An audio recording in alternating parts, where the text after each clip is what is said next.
Hello, everyone. Today I'm going to be taking an in-depth look at the MFM podcast's presence on various digital media, specifically their Instagram, Facebook, and website, in order to analyze their representation of themselves and determine their values and agendas behind their online activities.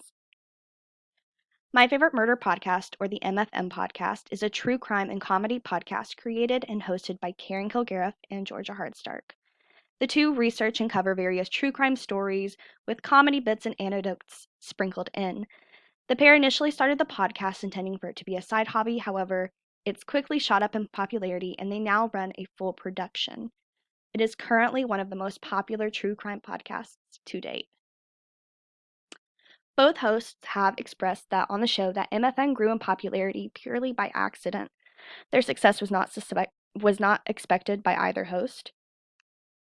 But despite their verified Instagram account and 950,000 plus followers, they're still a relatively small entity in the entertainment industry. Considering this and looking at their Instagram account, audiences can tell that MFM really values their brand. When Instagram users visit their profile, they'll notice the podcast logo is displayed 5 times within their profile and the first 9 photos in their grid. Creators of the MFM also recently started a parent company called Exactly Right Media, whose logo can be seen in the bottom left-hand corner of every episode announcement. Furthermore, their bio reads official Instagram of the My Favorite Murder podcast, and it is followed by their official tagline, Stay Sexy and Don't Get Murdered. Their profile photo, handle, bio, story reels, grid, every place where they insert their logo, name, or tagline is important. It's how audiences find and identify the company. MFM knows that and intentionally uses it to promote their brand. While MFM's primary focus is true crime, the podcast relies very heavily on its audience and a give and take attention structure. In the show, they request that fans write in their own stories and then release a minisode every week where they read these submissions from listeners, whom they call murderinos, on the air. Their minisodes are also announced on Instagram and sometimes feature photos relevant to their submissions.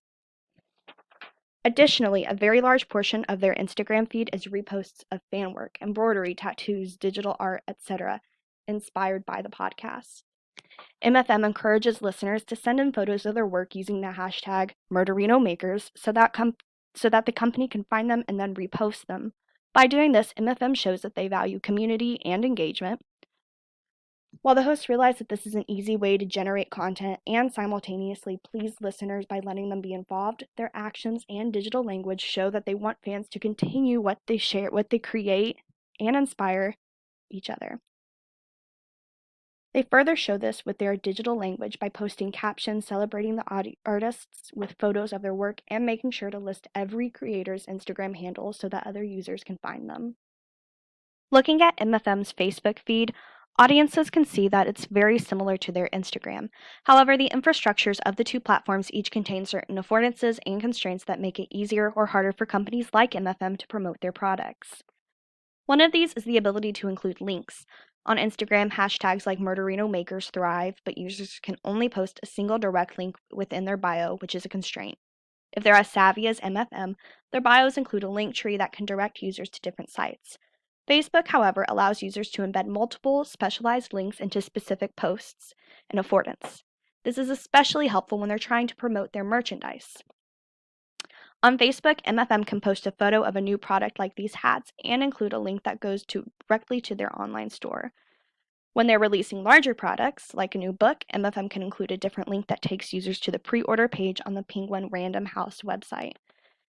How MFM takes advantage of these opportunities to link and push their products reminds users that they are a business as well as a way to kill time, no pun intended, and they value their customers and sales just as much as they do their listeners.